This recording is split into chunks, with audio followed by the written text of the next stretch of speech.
Welcome back, everyone. I'm Carrington-Russell, Australian award-winning author of contemporary romance and kick-butt heroines in action-packed fantasy worlds. And I have a very special guest for you today. We are talking US Today, Publishers Weekly, and #1 best-selling Amazon author, known for books such as Twisted Love and King of Wrath. We are talking to the one and only Ana Huang. How are you today? Hi, I'm good. How are you? I'm really excited to be here. So Oh my gosh, I'm so excited to be here because, as I said as you came on, I only have 40 minutes left to listen to Twisted Love, and I am obsessed. So you've made a fan out of me, and I'm sure there's going to be a lot of fans on here just trying to deep dive into everything because your worlds are incredible. I want to be you when I grow up.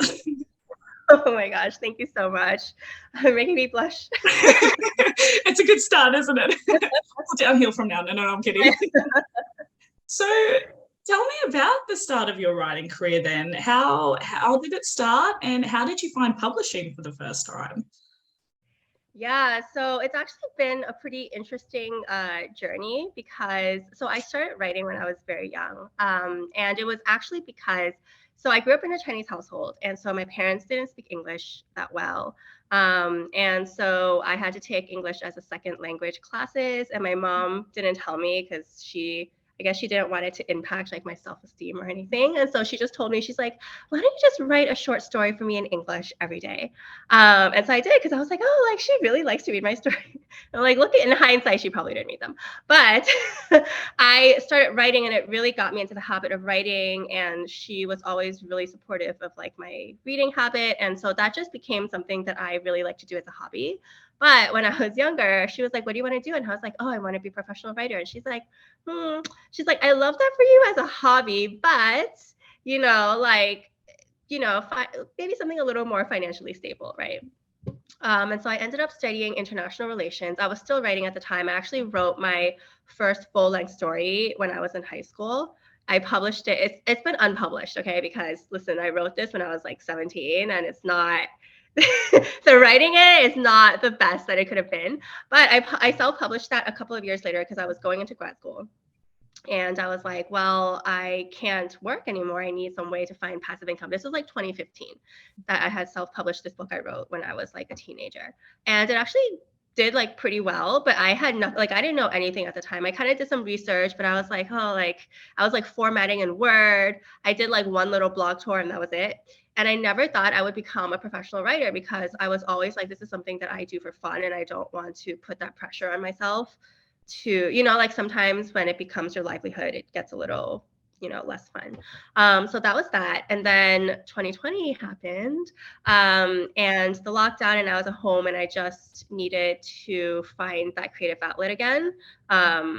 And that was when I really started writing and reading for fun again. And then I wrote my first series, my If Love series, and then at the end of 2020, I wrote Twisted Love. And then I published it a few months later. It's been kind of a wild ride. And now I am a full-time writer again. So I think it's funny whenever I talk to my mom, I'm like, remember when I was a kid and you said I shouldn't be a writer? Well, how did they take that news then when you're like, surprise? No, actually, she is very supportive of it now. I think because I've been able to show that, like I make more writing than I did at my day job before, and I enjoy it more. And I think I've gotten to that age where she's like confident that I am able to handle like my finances. Whereas before I was like this little like 7-year-old girl being like, I'm going to be a writer. And she's like, a little concerned. And I think too, times have changed as well, know, being able to self-publish. It's completely changed the industry as well. But like yours is definitely a very interesting story. As I said prior to this, I have watched you in quite a couple of like seminars and guest speakings. Stalking is probably the best term for it. But it's really interesting hearing about how quickly you grew after 2020, that Twisted Love. People really just fell in love with that series. You have got, in my eyes, you have gone boom. And it's really exciting to see. So I am also kind of curious as to how you dealt with that exponential growth. Like, was there any moment where you locked up and froze? Do you have any advice for authors who have experienced that or are experiencing that? Yeah, it's been a really interesting 2 years. Good and bad, And and I think it's really incredible kind of the opportunities that are available, especially for indie authors these days, that have not been, just the way that careers can take off so fast in today's atmosphere. But I do think, for me, when I wrote Twisted Love and it came out, and I it was like kind of a little surprising for me. Obviously, I was very happy about it, but I do think that generally when you have a book that takes off like that, like unexpectedly, there's a couple of things, right? Like creatively, I found that the book after that was like the hardest book for me to write, which was the second book in that series, which is Twisted Games, just because I was like, oh my God, like there's just so much more pressure and like so much more expectations. And I kind of wish I had finished that second book before I released Twisted Love. I mean, that had been the plan, but I just got behind writing. And there's just a lot more pressure and a lot more expectations. And I know that can be kind of stifling creatively. And it's also kind of like, as you grow, the bigger you grow and the bigger your audience grows, there will always be like, you will kind of leave this safe little bubble of like people who are exactly your target readers, and you'll start reaching people who are outside your bubble, which is honestly great. Like, because I always see things and I'm like, in terms of marketing, that's a really good thing, because it means you're growing and you're reaching outside your circle and your marketing is doing really well. But you have to have a thick skin and be able to handle the criticism that comes with that, because like the more visibility you have, it's like the more kind of incoming that you get from like all sides, from both like fans and people who may not enjoy your work as much. And there's just also like a lot more on your plate. So I really feel like one of the things that I am trying to do is, I think as indie authors, when we're just starting out, we tend to be so used to bootstrapping everything ourselves, right? It's like, I can do my newsletter myself, I can handle all of the arcs myself, because for us, most of us, when we're starting out, we're like, how do I cut costs and like make everything affordable and do it? But as you grow, there has to be a point when you have to build out your team and you have to delegate and you have to start learning to manage your tasks, because especially the amount of things in your inbox that come up as you start to grow, it just gets like more and more. It's like kind of ridiculous. So yeah, it's kind of that. It's like managing the demands on your time. It's managing all of like the input that comes from people around you, and just kind of figuring it out, There's so many relatable things in there. And so I am curious about a couple of things in there. As one, you would have had to build those foundations very quickly. You're talking about delegation, sometimes authors have a decade to slowly bring on team members as they slowly build. But when you have it, like something happens so quickly as well, you have to build those foundations very quickly. So I imagine there might have been moments where you were doubting whether you were doing the right thing. And I'm also curious about, what were some of the conversations you had to have with yourself to be comfortable enough when you're getting those who aren't necessarily your readers, and so they have something negative to say, and how not to take that so personally? So I think I've gotten a lot better at that. I think it's something that it's never like 100% comfortable, right? Like no one really loves to see negative reviews, but I think the more books that you put out and the more that you're used to it, the less that you kind of take it personally. Like for me, I'm always, first, if I'm on social media, I've mastered the art of the scroll.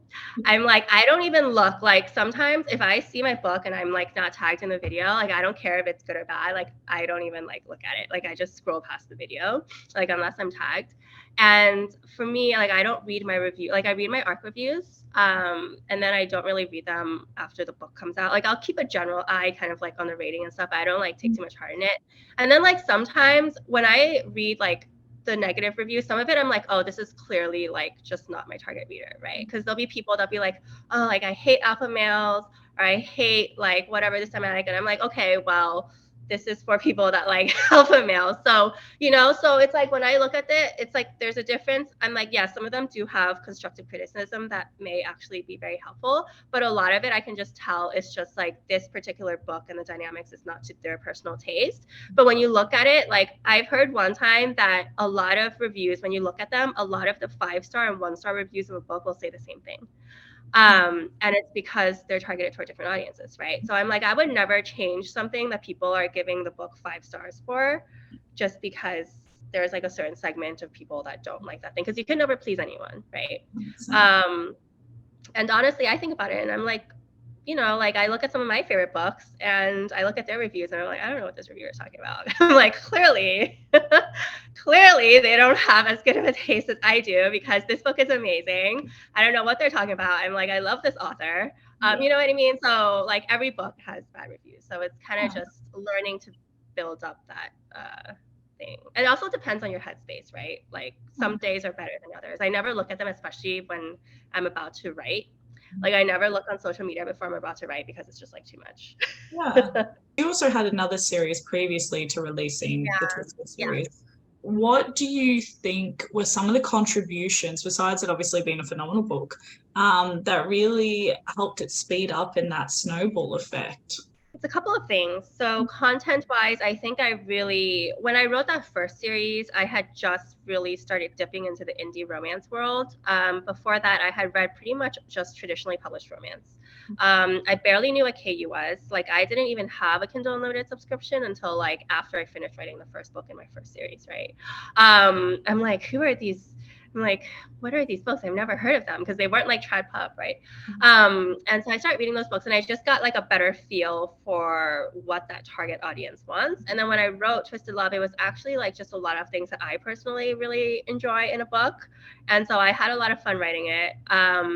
And also, I mean, I would be lying if I said that TikTok didn't play a huge role in that. Like honestly, I feel like yes, it's parts hard work, but also I was very lucky in that I happened to be on TikTok at a time when it was really starting to take off. Like TikTok, not as saturated as it is now in 2022, but like right at that point where it was kind of like on the upswing. And I really leaned into it, and I was able to, work with a lot of kind of like influencers and book bloggers and things like that, that were able to help me kind of get the word out. And it kind of snowballed, right? Because like once when you find out like things that are trending on Book Talk tend to spill over into other platforms, right? So it's like it trends on Book Talk and then it bleeds into Bookstagram and then it goes into like all these other social channels, and so it was kind of like a snowball effect. Because what we've discovered is I'm a stalker here, but in the best kind of way. I'm friendly, I swear. But one thing that I found really interesting, because as I said, I watched your IncasCon and your RAM as well, and you did a thorough on IncasCon. Anyone watching, any authors who really want to dive deeply into social media, I would recommend listening to your IncasCon one. But you really deep dived into TikTok, which was interesting. And then in RAM, you also mentioned that you had acquired 1,000 influencers as well, which I found really interesting because it does take time, manual time as well. So I absolutely love that you did that. Are you able to touch on that a little bit? Yeah, so I'm like sometimes of the belief when it comes to success, I'm like some things are luck, but some things are about willing to do things that no one else is willing to do, at least at that time, right? And I'm like, for me, it was literally like I did this probably in February, like 2 months before Twisted Love came out, and I was like, well, like no one really heard of me. I'm like, I can give out a free arc, which is probably like the best way to get people acquired to me. And at that time in my mind, I was thinking when I looked at influencers, right? Like I didn't really care how big of a following they were. I'm like, as long as they read the types of books that I write and they enjoy that type of book, like I will give them an arc, because for me, it was about getting that book into as many hands as possible and kind of building that organic like word of mouth. And I'm a spreadsheet person, by the way. I love spreadsheets. And I was like, I thought about it, and like every single platform, I'm like, where do readers go? I'm like, there's TikTok, Instagram, Facebook reader groups, there's Goodreads, right? There's blogs. I like stayed away from Twitter just because like I personally do not like Twitter. I had to use it a lot for my day job for like 5 years, and I like absolutely hate Twitter. But I stayed away from that platform. But all the other platforms, and I literally just looked, right? Like I looked at my comp authors, I looked at who was reviewing and enjoying their books. I looked at the hashtags, and I just made this huge list. And I literally did. I went through every single like Bookstagrammer, and I manually vetted their profiles, and I would like manually go into the links in their bio to like find their contact information, or like, and it took me probably like, I would say like a full week, like full time, like probably like 40 to 50 hours, right, to put together this spreadsheet. And then I kind of had like a form, like I kind of tweaked my outreach depending on the person, but I had a general format. I'm like, hey, like, I think you'll like this book because of blah, blah, blah. And then I had all the info, right? Like the blurb, the tropes, the title, whatever.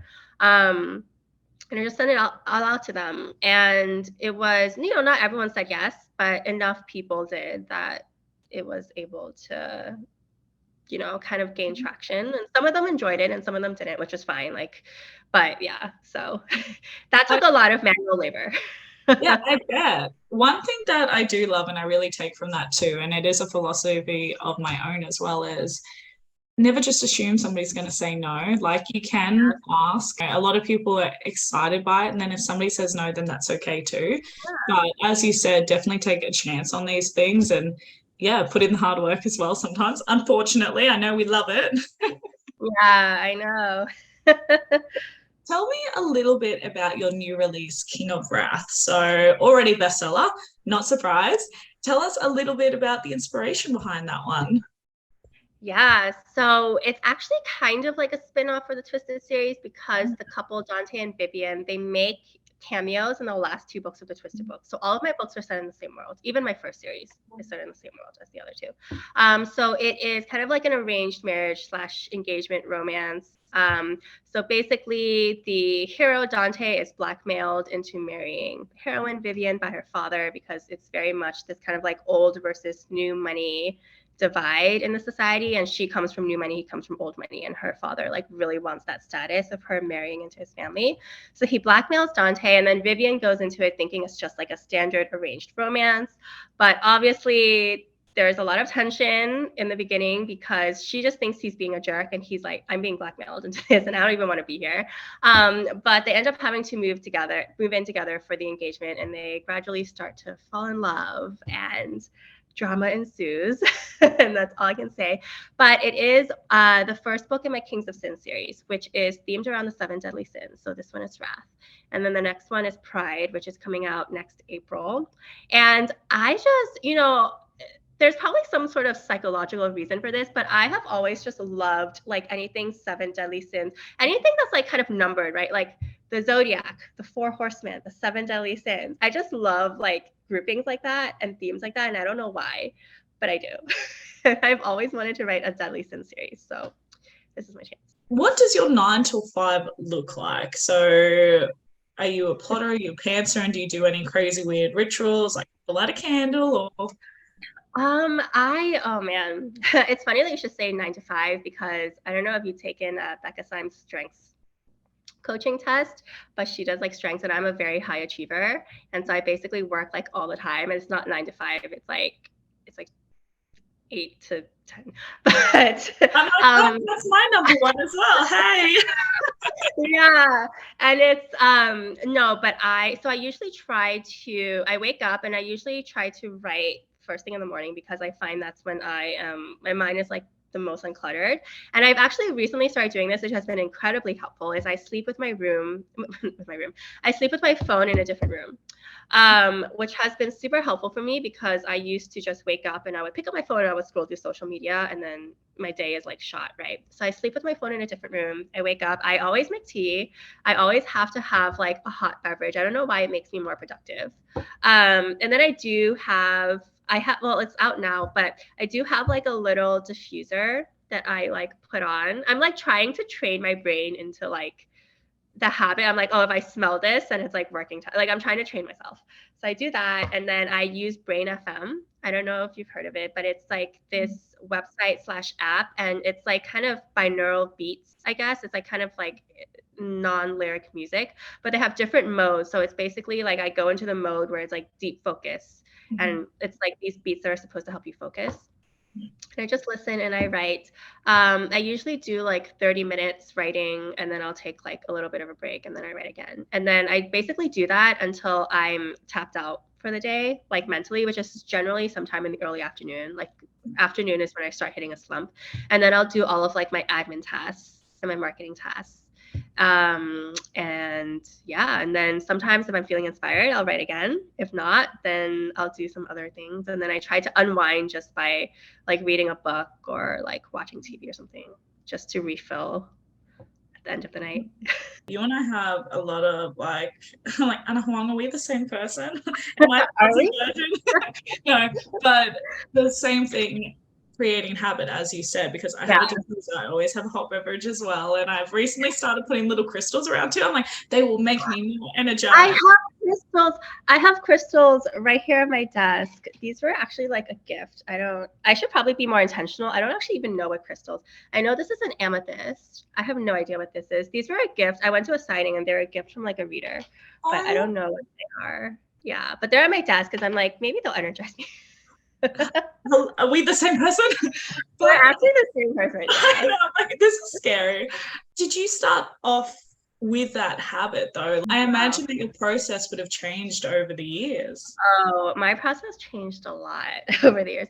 I used to be a straight up like pantser, like discovery writer. Like my first series, my If Love series, I literally sat down at my desk and I was like, well, hopes and dreams. I'm just gonna start typing and see where we go. And actually I wrote a lot faster back then. Like I could knock out those books in like a month, right? Like a full like 80, 90K novel in like a month. Granted, I had less layers to that process. I usually finish it and I send it to a beta reader and then like whatever. But then Twisted Love, I was actually when I started doing skeleton drafting more. So like what I do now is because my If Love series, I literally sat down, I wrote it linearly. Like every chapter, I had to finish the chapter and I moved on to the next one. And then Twisted Love was my first one where I wrote it and then when I got stuck on a part, I'll just put a placeholder and then I'll move on. And then I get to the end and I go back and I refill all of the parts that I left out, right? And I kept doing it until I had a full draft. And so that's what I do now. So now I'm kind of like a plotter. Like I do outline beforehand. Like I need to know the major beats. I need to know kind of like the conflict and the resolution and the characters and stuff like that. But I have a very general idea. It's like maybe two sentences of how a chapter will go. And I'll just go into the chapter and I'll like feel it out, right? But I never really stick to my outline. Like I'll create an outline and I'm like, okay, this is how the story goes. And then halfway through the story, I'm like, no, it just went off in a completely different direction. But at least I had the outline. I really want to know a little bit about guest speaking. So it's an interesting one because some authors absolutely thrive and love in it, and then some people are really nervous and apprehensive around it. So you've done a lot of panels and seminars now. So were you ever anxious about guest speaking, and what advice would you have for authors who are wanting to step into that arena?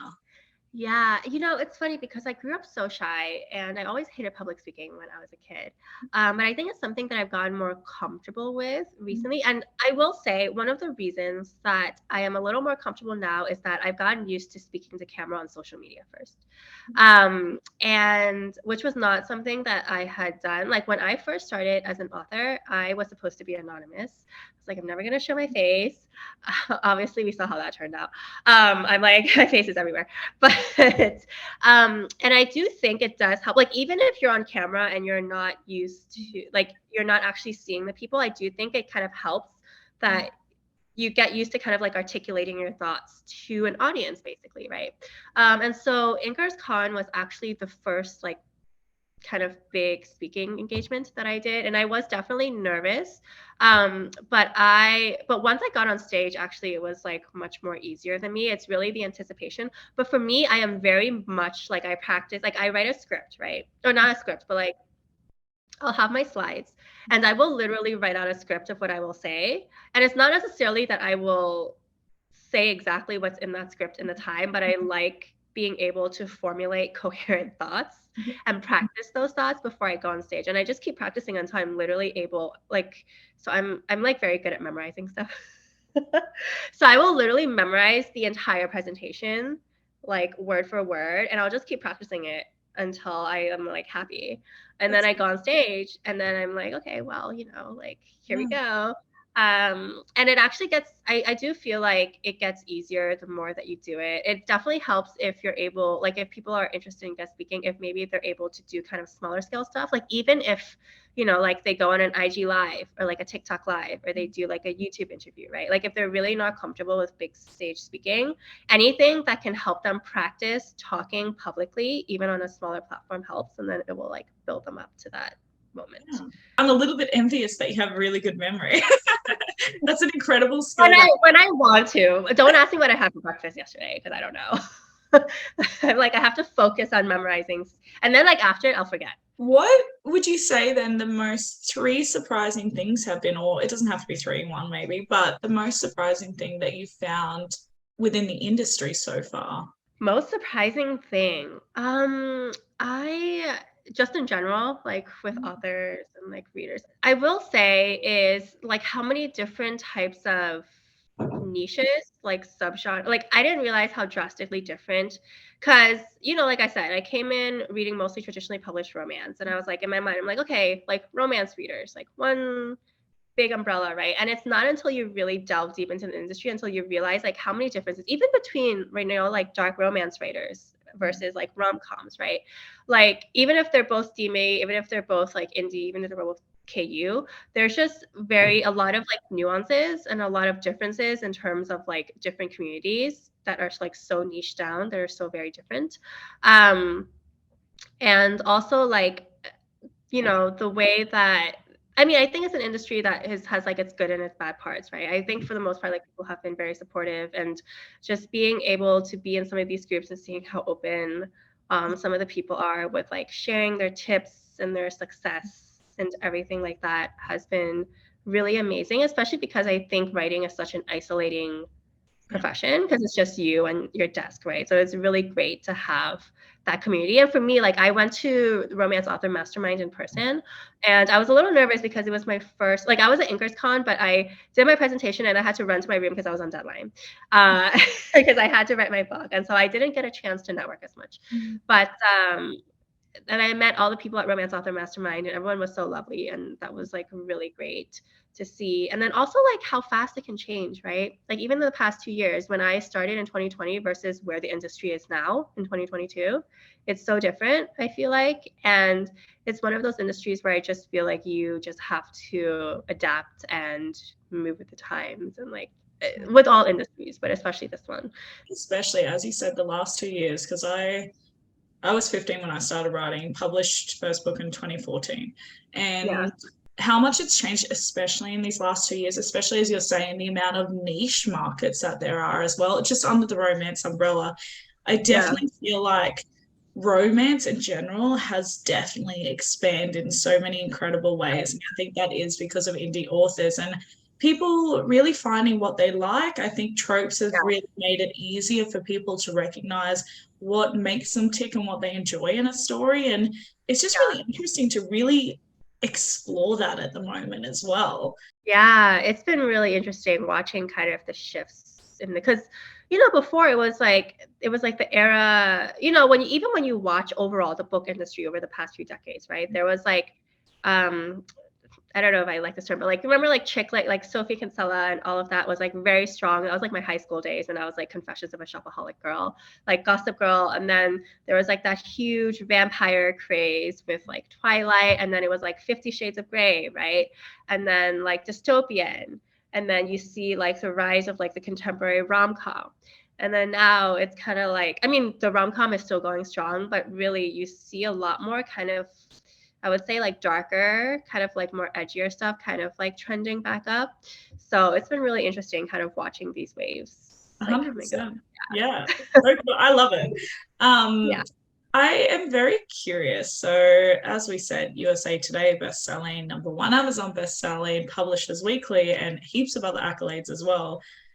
You have a lot to celebrate. So, I'm curious as to what has been one of the most maybe sentimental moments for you and how you celebrated it, most importantly. Oh man, I feel like sentimental. I feel like every time something kind of new happens, it's always like so exciting, and I'm always so grateful for all of it. I mean, I think probably one of the probably most surreal moments was like the first time that I ever saw Twisted Love in like a bookstore. And this was before it got picked up by a traditional publisher, right? And actually it was really funny because I didn't even know, because I was online on the Barnes & Noble website, and I didn't know what possessed me to do it, but I was like, oh, I wonder if like any bookstore stocked this. And at the time I had no reason to believe that, because that was before book talk tables were really super popular at Barnes & Noble, right? So I was just kind of scrolling, and then obviously they were like not in stock. And then there was one in New Jersey, I lived in New York at the time, where they were like in stock, and I was like, oh my God. It's like they have this book. And it was probably, I would say probably it took me like 2 to 3 hours via like public transport to get there. But I actually did take the train like all the way out, because I lived in Manhattan. I took it out to this like place in New Jersey, and I saw there was one copy of Twisted Love like on the shelf, and I was really excited. And the person probably thought I was a creep because I was like hovering around my camera. But yeah. But that was really exciting.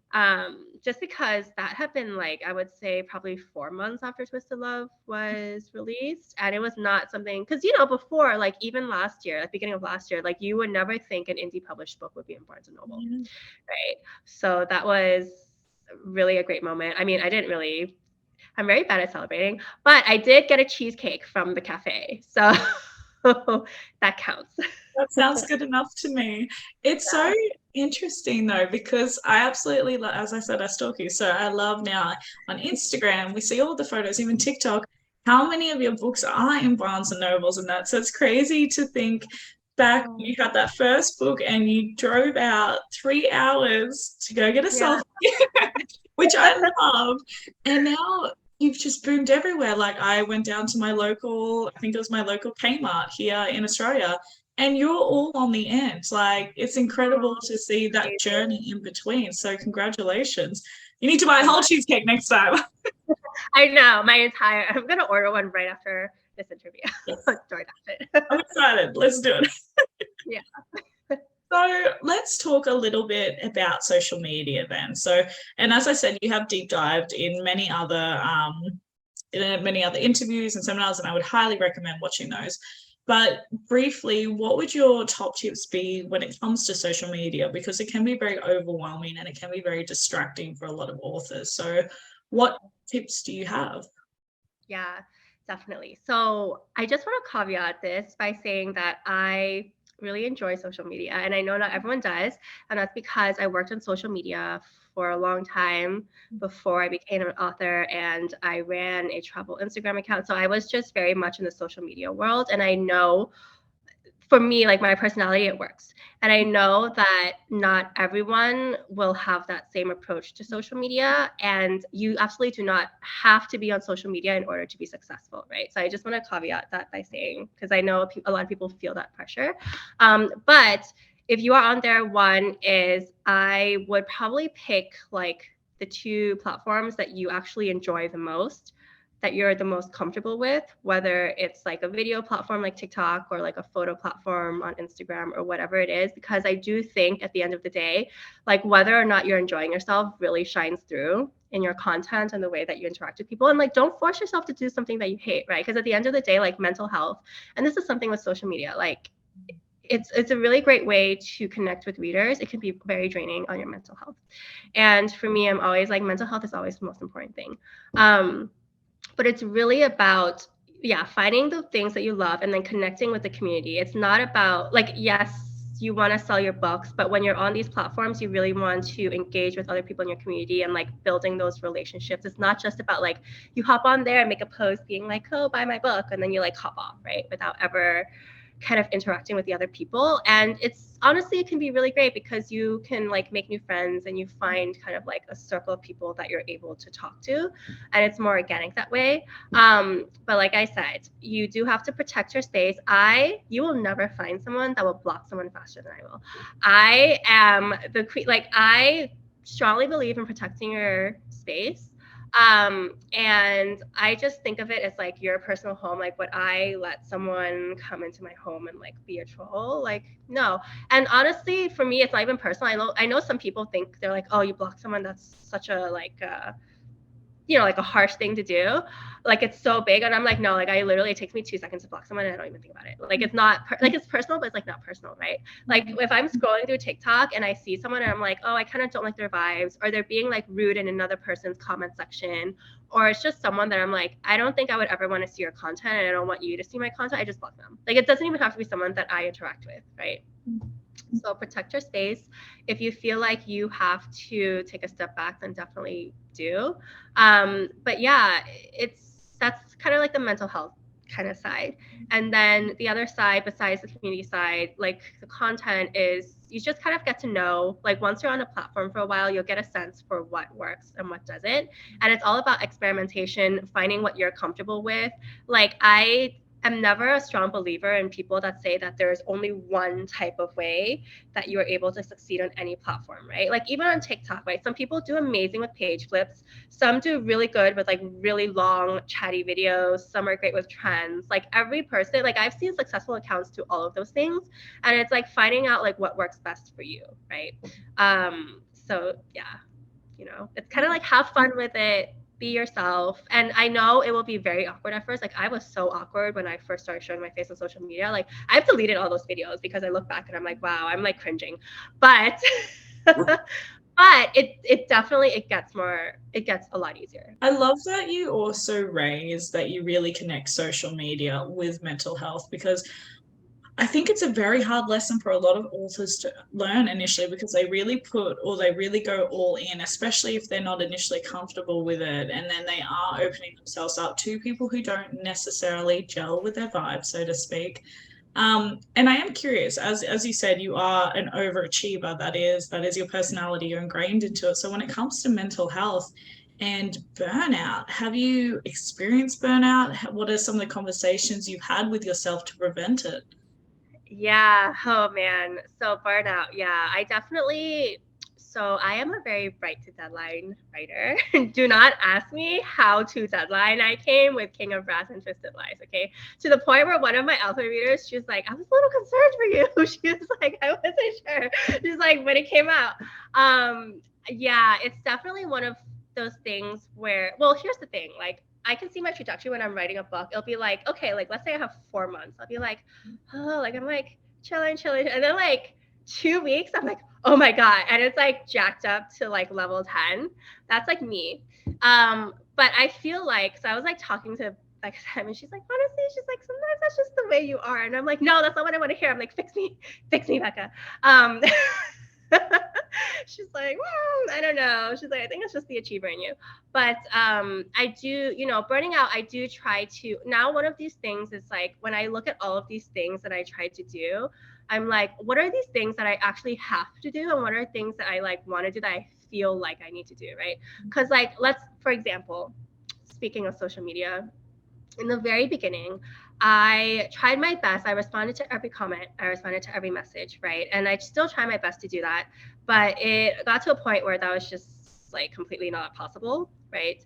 And I was actually getting a lot of anxiety about it because I hated like leaving messages unseen and like, not replying to people. But it just got to a point where I had to take a step back, and I'm like, you know what, like I'm doing my best to respond to as many as I can, but there's just absolutely no way that I can do this. And it's like kind of giving myself that grace, because I'm like, is it really that huge of a deal? I'm like, would they rather have my next book, or would they rather have me in my inbox like 10 hours a day, like trying to respond to every single message? And I still try my best, like if I have time, like whatever messages I see, but I'm no longer like putting that pressure on myself, being like, oh my God, like I have to have like a 0 inbox in like my DMs, right?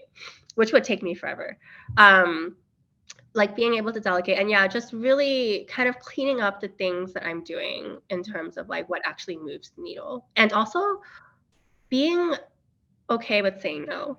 And I think that's one of the lessons that I've really, because I am generally sometimes like a people pleaser. I've gotten a lot better at it as I've gotten older, right? But it's my natural inclination to say yes to everything, especially when I was younger. But now it's gotten to the point where like I cannot, like if I say yes to everything, I will literally have no time to do any of like the stuff that I need to do, right? And so like I do feel really bad about that, but I'm like, in order for me not to burn out, like I have to conserve my energy and just do the things that matter the most. And as you said, protecting your space. Protecting my space, yeah, for sure. I think that's the best outlet. Like obviously there's so much great advice in here, but I think protecting space is honestly number one, because we do give so much of ourselves, not only in our books, but to our readers as well. And I think because a lot of people don't necessarily see all the work that goes behind the scenes, they don't know how much we're putting into it. And we love it, obviously, which is why we do it. But I think giving yourself permission to say, it's okay for me to have me time. And if I'm not comfortable doing this, I don't have to do this, is a really good lesson. Yeah. And people will also understand, like, if you have to, stay off social media for like 3 months because you have to write a book, right? Like, if you tell them, like, they'll understand. Like, people, I think, are a lot more understanding than a lot of people give them credit for. And also, like, I think a lot of the things that we feel like we should be sharing is like just in our head. I'm like, no one actually will like criticize, like, you know what I mean? Like, it's just in our head. We're like, oh my God, if I don't do this, then everything is gonna fall apart. It's gonna be awful. Well, it though. It'll probably be fun. Just focus on the next book. Yeah, I'm like, just get the next book out. It's always my number one. I'm like, at the end of the day, writing is the most important thing. Every time you have a release coming up, what are your 3 must-dos in regards to marketing? Yeah. I mean, number one, I always make sure, like the arcs, right? They always help. I typically send them out about a week before release now. So I always do the arcs. I always have kind of so I always do my newsletter. My newsletter is like my number one, like marketing, like more than any social media, right? So I do start teasing the book in the months leading up to release, right? So, and the third thing, which ties into it, is I always have a pre-order. I'm a strong believer in pre-orders. I never like talking about a book unless I have a buy link to direct people to. So I am a huge fan of pre-orders. And then I have to start, like, let's say I'm not a rapid releaser, right? Like, I don't release a book every month because I can't write that fast. So there's usually like a good few months in between all of my book releases. So you have to like keep people's interest in the months between book releases. So I always try to do like a little teaser or kind of like a little excerpt, right, in the months in between. Sometimes there'll be exclusives for my newsletter and be like, here's like an exclusive little excerpt with like the pre-order link and stuff like that.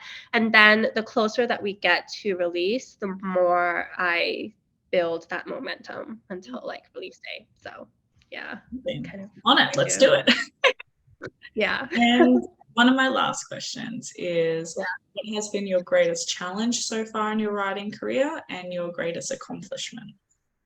Oh, I think my greatest challenge is honestly trying to delegate and trying to not do everything myself, because I tend to have a bit of a type A personality when it comes to certain things. Like, I like things in a very particular way. And it's being able to let that go and realize I don't have to do everything myself, which is probably, and I'm still working on it. Like building out my team and basically thinking of myself not as just like I am like the sole person of this business, but thinking of myself as like the CEO of a business, right? And it's still a mindset shift that I'm still working toward, but I'm like making a little bit of progress toward. Greatest accomplishment is, honestly, I mean, I feel like it's just, I mean, it's a little bit amorphous, but just how amazing it is that I have readers who are like so enthusiastic about the books that they're able to create this community. And like every time I see like the fan art or like the edits or like fan fiction, like it's just having such an engaged readership, I feel like has just been really amazing. That like people that I could talk to about it, because it takes so much time to do all of these things that they do, and I'm like, oh my God, like someone spent hours like on this edit for like these characters that I wrote, which has always been like so humbling and something I'm so grateful for. And even because I'm also in your Facebook reader group, I just feel like I'm burying myself here. But it's so interactive, and readers are putting up polls, they're putting up their favorite quotes, who's their favorite couple, who's their dream book boyfriend. And it's Yeah, just so engaging, and it's really amazing to see. Um, yeah. I do have a segment called Speed Dating with an Author. So you and I are Okay, going to go on a very romantic date. I lit a candle, I created ambience. we're ready. You have the crystals, we're set. But Right. basically what it is 5 rapid questions. Are you ready? Yes, I am. Okay. Let's go. What is the clumsiest moment you've ever had? Oh my God. This is so okay. I remember this moment. I was in middle school, okay? And I was in math class and I went up to grab something from the desk and I went to go back to my desk. I don't know how, but I somehow like tripped. I fell onto my knees and then I somehow like skidded down the aisle, like on my knees onto my desk. It was so embarrassing because the entire class was like staring at me. And I was just like, it was like one of the most humiliating moments of like my middle school life. How old were you? I was like 12. Oh no, that's the worst Really age. the prime time of, like every little thing is like a crisis, right? I'm like, oh my God. I have to change I schools. remember it to this day. So, it was like. Oh my gosh. Did you change schools the next day or? I tried. And my mother was like, no. You're staying here. Oh no, it was so, yeah. What are the 3 words that best describe you? Ooh, probably introverted. I'm an extroverted introverted. Um, Independent because I generally just like to do things on my own, and probably like empathetic. Like I have a pretty high empathy is pretty high on my strengths too. I'm pretty sure. Again, are we the same? What's happening? I think we are. I know how secretly. Oh my gosh, this is funny. What is the song that best describes you? Ooh, okay. This is a really big throwback. But do you remember the song "Unwritten" by Natasha Bedingfield? And Yes. I think it used to be like the soundtrack. I'm not gonna sing it. You don't want to hear me sing. I was like, give me a lyric. I can't. I'm not musically talented. That is the creative field that I'm just not meant to be in. But I think it used to be the theme song for I want to say, that reality TV show like The Hills, or I don't know if they had it in Australia, but it was from like the early. On my playlist though. That's why I'm trying to remember it, because I remember like looking at it on my playlist. I know I have it on there, but I can't think of it right now. Yeah. Okay, I'm not even gonna I'm trying to get come on. But yeah, it's basically like Unwritten by Natasha Bedingfield, and not just because I'm a writer and there's a lot of unwritten stuff on my computer right now that actually needs to get written, but it's like this part about how she's like at the kind of like the start of her journey, and like she's not sure how the next chapters of her life will go. It's still unwritten, but she's like open to the possibilities and stuff like that. And I just feel like I've gone through so many types of changes in my life, and so that's kind of one of the things. I'm like, I have no idea like what tomorrow will bring or like the next year, but I'm open to seeing how it's going to play out. So who has been your favorite character to write and why? Oh, this is so hard to choose because I like a lot of them in different ways. But I will say, okay, so like and I know not everyone likes this type of character, but my favorite type of male hero is like the very cold, unhinged, kind of like slightly psychopathic hero.